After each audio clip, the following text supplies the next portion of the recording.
And final game of the day that's going to have any sort of playoff impact, at least on my opinion, it does. I'm never going to say a team like Washington State that only has one loss, and that is to a really good Boise State team, is not in the playoff picture. We got Utah State who's 2-6, challenge number 21 Washington State who's 7-1. Washington State favored by 20.5 points on the CW. Spencer Petras has gone 161 of 245, thrown for 1,825 yards, 13 touchdowns, 7 interceptions.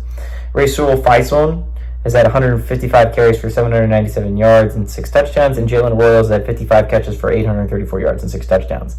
John Mateer has gone 148 of 242, thrown for 2,153 yards, 18 touchdowns, 6 interceptions. Also leads his team on the ground with 124 carries for 575 yards and 10 touchdowns. Kyle Williams had 37 catches for 636 yards and 5 touchdowns. Utah is 2-2 against Washington State all time. Last 2 games have gone to Utah State from 1961 to 2021. Utah State is also 1-0 in one-possession football games. Dickert, the head coach of Washington State, is 0-1 against Utah State. All that being said, Utah State's not a good football team.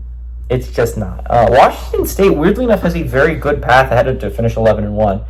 And I think that's going to be, it just has to be a debate for the committee, right? Like, I understand they're not high right now, but you're talking about 11-1 Washington State team where the only loss is to Boise State, and especially if Texas Tech ends up pulling off like a late season comeback, right? You'd have to look at that Texas Tech win, and that's an impressive win. And like maybe if Washington makes a bowl, that could help add to it.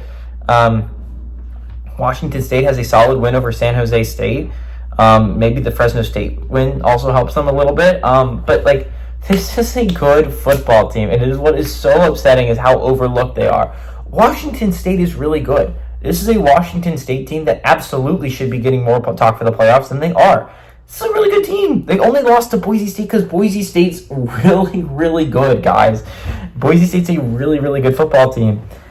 We should be talking about Washington State a lot more than we are. At least they don't have any 3-loss teams ranked ahead of them. At least you can say that if you're Washington State.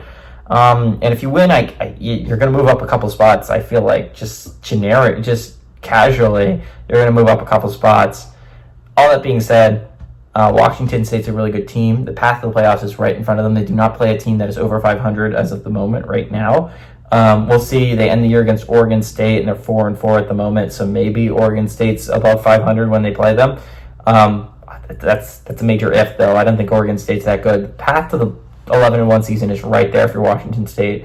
And if not the playoffs, I think at least a very, very good bowl is in the Cougs' future.